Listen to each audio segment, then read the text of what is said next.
I'm Eric, I'm a game designer, and today we're going to analyze Hellblade, discuss how the game uses sound to guide you and tell a story, and how Psychosis is represented and utilized as a mechanic, and immerse you even deeper into the world of Senua.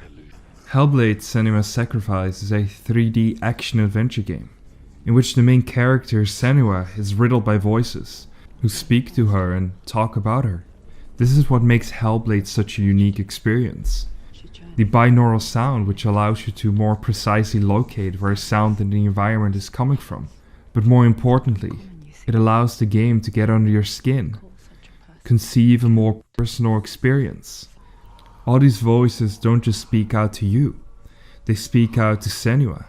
They comment on her actions and they talk with each other. The interplay between the narrator discussing Senua's journey, Senua interacting with the voices that she wants to stop talking to her, and you as a player listening to all these conversations, creates an intense and personal experience. You are inside of the mind of Senua, and because of that, you can more closely relate to her struggles, understand what she's going through. When a voice speaks out to Senua and tells her not to do something, and she does it anyway, there's this sensation of breaking the rules, but also this feeling of empowerment and overcoming. Because these voices are always present, there's always context to the situation. Story is always being told to you.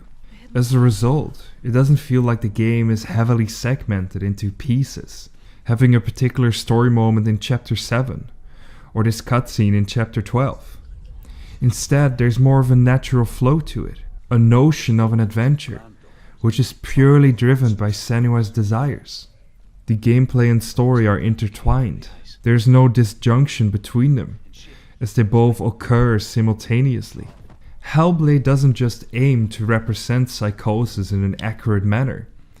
It also aims to utilize Psychosis as a mechanic, which all the gameplay elements derive from, and is used to keep the players engaged. The symbols you see that lay the foundation of puzzles, and the enemies you face in combat, all originate from Psychosis.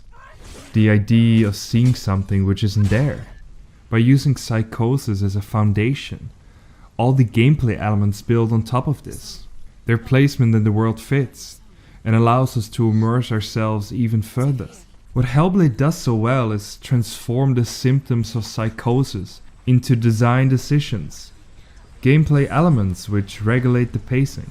They are able to continuously surprise you by using the unpredictability of Psychosis to their advantage. At any moment, they could warp you from your current position to a dark underworld full of strange creatures and unknown dangers. You never know what to expect. You only know that you will have to face the challenge together with Senua. She wants you to feel the same way that she does, to strengthen your connection and experience her discomfort. Hellblade removes everything which does not support this idea, everything which does not focus on immersing you deeper into Senua's story and the representation of Psychosis. There's no UI for a health bar, an experience system, or a weapon selection screen. All the elements are visually communicated, and the restrictions the developers had to work with forced them to focus on one specific idea, which consequently aided the immersion and coherency of the gameplay experience. One last thing I would like to highlight is the level design. Hellblade intelligently utilizes the space they have at their disposal. They keep you in an area for a longer period of time, by adding a puzzle element to them, which forces you to fully explore it. And if there isn't a puzzle element to an area, they build in height, verticality, having you zigzag through the environment. And of course, the set pieces which are there in the game, the memorable areas with loads of detail. They are reused, not by having you repeat the same way twice, but by perceiving the set piece from a different perspective. Hellblade is evidence for the idea that if you focus on one specific concept, and only develop and design around supporting that concept, you can create a unique and emotional experience. Thank you so much for watching another episode of Game Designer Plays. If you enjoyed the video, please consider liking and subscribing. I would highly appreciate that. I hope to see you in my next video. See you there. Bye bye.